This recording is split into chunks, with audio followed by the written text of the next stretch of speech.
Well, this morning we are painting a picture, because Hunter's a painter, of Hunter Biden's most controversial business dealings and their key players. So to break down the gallery, if you will, of scandals in the investigation, let's go off the wall.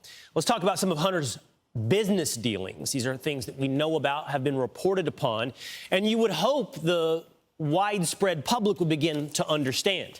And the first real story we heard about was Hunter's connection to a Ukrainian energy company, Burisma, where he sat on the board and made $50,000 a month for approximately 5 years. Now, it's important to remember, Hunter had no experience in oil and gas, virtually no connections or no real-world credentials to get that job. He had the one connection that mattered most. His last name was Biden, and his father was the vice president, with a portfolio of countries under his responsibility, one of which was Ukraine. By the way, a lot of suspicious activity reports start popping up inside the government, which has led to investigations validating what was found on the laptop. Here's one of them. Hunter Biden sought an annual $2 million retainer. Again, what does he know about Libya? Nothing. To aid in the recovery of frozen Libyan assets that were frozen on Muammar Gaddafi by Obama. His dad's vice president, he's trying to get him unfrozen. You can't make it up. How about this one, Pete? This is China. Think about this. This undermines American national security directly. He facilitated the sale of an American-operated cobalt mine for batteries so that it could be sold to the Chinese in 2016. So the Bidens make money, we lose the ability to produce electric batteries ourselves. And finally, also one you may have become familiar with is Hunter Biden begins working with CEFC. It's a Chinese energy company. They did that in 2017, and it is directly connected to the Chinese Communist Party. $1.3 million in payments, and we're going to show you where some of that went in just a moment. And again, this is just what we know about, but we're not making, this New York Times reported on this briefly, Business Insider reported on this, so this is not just laptop, this is outside as well. Now, this is how the story began to unfold, if you'll remember. Let's take a quick review of the history. In April of 2019, John Paul Mac Isaac receives the laptop in Delaware. So months later, he's got to wait for him not to pick it up. He thought he would pick it up. He didn't. So in September of 2019, he contacted the FBI. Hey, I got this laptop. And John Paul Mac Isaac told me on the Will Cain podcast, hey, I tried to talk to the FBI. I tried to get them to take it. They weren't interested. They show up in December of 2019 to finally get the laptop. And he's also gives the laptop to some other folks as well to say, hey, if the FBI is not going to pay attention, maybe you should.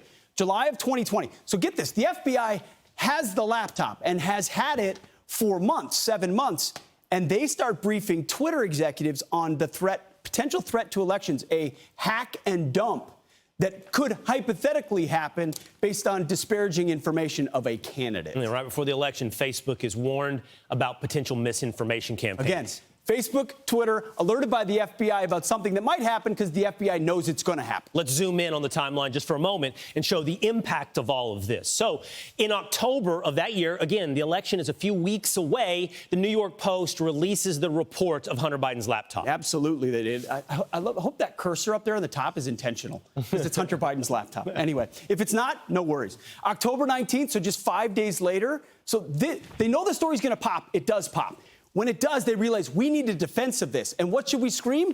Russia, Russia, Russia, like we have forever. So we learned that inside the campaign team, starting with Antony Blinken, they reach out to Intel folks and they get 51 of them to sign a letter denouncing this report as having the hallmarks of Russian misinformation. Quickly, then the debate is held. But that's the key. They knew they had to do it here so that 3 days later at the debate, Joe Biden could say, nope, 51 just Russian CIA, misinformation. Nothing to see here.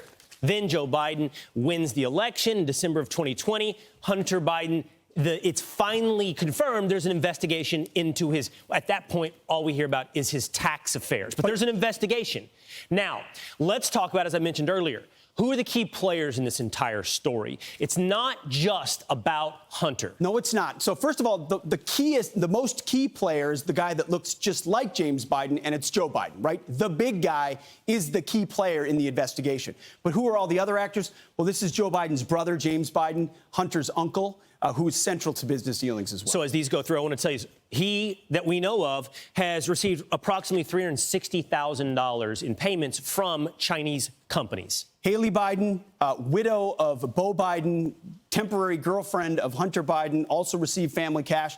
This is Rob Walker, who we know specifically received $869,000 in Chinese cash. This is not right. Rob Walker, because I don't know why we don't have a photo of him, but maybe it's hard. Same with Eric Schwerin, who's a big business partner as well of Hunter Biden. He's been described as a close friend. And then, of course, there's Anthony Blinken. And the importance of Anthony Blinken, we learned this week, is he helped organize that letter of 51 big intel guys to say it's Russian disinformation. He cashed in nicely on that. He's got a pretty plum spot in the Secretary of State. Absolutely. Anthony Blinken, but he was very, very political at the beginning. And then you've got the IRS whistleblower, who right now is central to putting it all together. Remember, they ignored Tony Bobolinsky.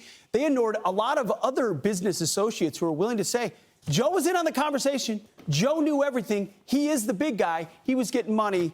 We'll see through House Republicans if these investigations will lead to something beyond just tax crimes. And because we're just scratching the surface of this story. For sure.